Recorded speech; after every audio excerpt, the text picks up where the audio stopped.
water is very familiar in human life. Water that given from Allah is very valuable and important not only for human but for all living things in this world. Water consists of two elements which are hydrogens and oxygens. All living things in this world are created by water. This is referring to Allah's word in Surah Al-Anbiya verse 30. Understandably, whereas non-Muslims are still acting like they don't know and believe that Allah have made sky and earth is something combining and everything is made from water. From this surah, it is proof that water is very important. Do not forget the share of the world and do good as Allah has done good to you. And desire not corruption in the land. Indeed, Allah does not like corruptors. Surah Al-Qasas verse 77. Based on the understanding from the verse of Quran, it is clear that Allah forbid us as a human from doing damage on the earth. Furthermore, all creatures on the earth belongs to Allah, so we have no rights to ruin them. And furthermore, as a human, we not only need to maintain good relationship with Allah, but also with other creatures and the environment. Okay, bismillahirrahmanirrahim. Hari ini kita bersama dengan Prof. Datuk Dr. Musa Ahmad, merupakan pensyarah kimia Fakulti Sains Teknologi USIM dan pakar dalam kimia analitik.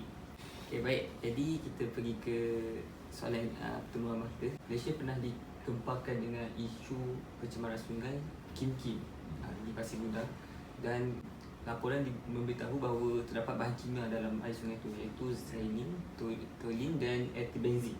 Jadi saya nak tanya Ayahanda Prof, apakah kesan bahaya bahan kimia ini terhadap kesihatan manusia? Okey, pertama terima kasih banyak atas maknanya jemputan untuk saya memberikan komen ke dalam your project untuk kumpulan bagi subjek tahun 1 ni. Sebenarnya pencemaran Sungai Kim-Kim itu adalah satu jenayah pencemaran sungai melibatkan ramai mangsa yang terlibat, hampir 3,000 orang rasanya.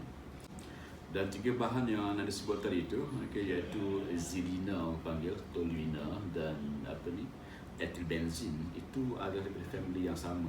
Dan dia membanyak juga dalam industri. Bahan itu dicampakkan dalam sungai itu pada awal pagi.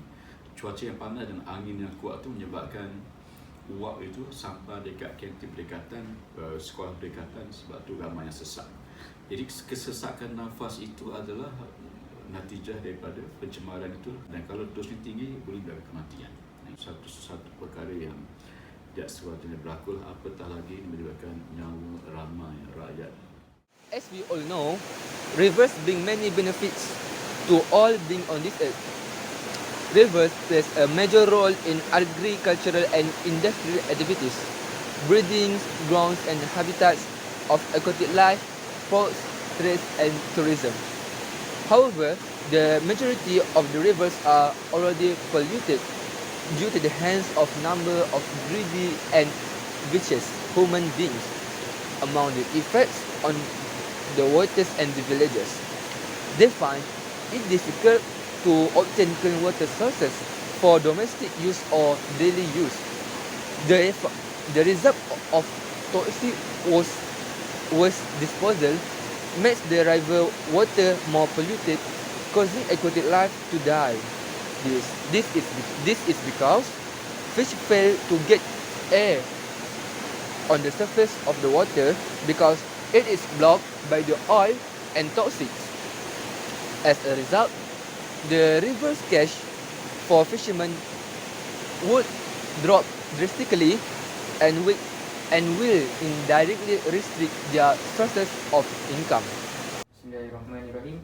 Pertama sekali saya ingin mengucapkan terima kasih kepada Ustaz Zahari kerana sudi menjadi interviewer kami. Jadi tanpa membuang masa, saya ingin bertanya kepada interview kami, iaitu Ustaz Zahari, apa pandangan Ustaz mengenai pencemaran sungai dari sudut pandangan agama?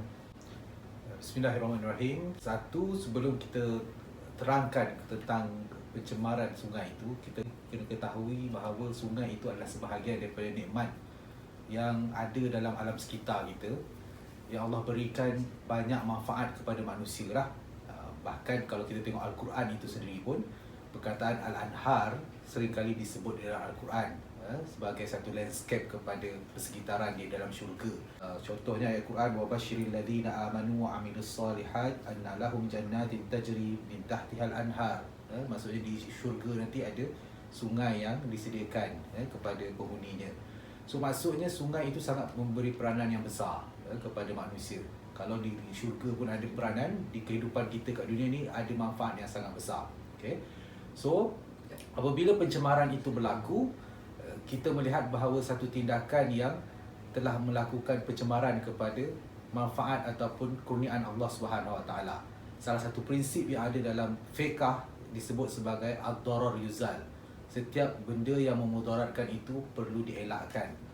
Maksudnya setiap tindakan yang menyebabkan pencemaran sungai perlu dijauhkan, perlu dielakkan, dan tindakan-tindakan itu dianggap sebagai sebahagian daripada mudarat kepada alam sekitar, terutama kepada manusia itu sendiri. Wallahu a'lam.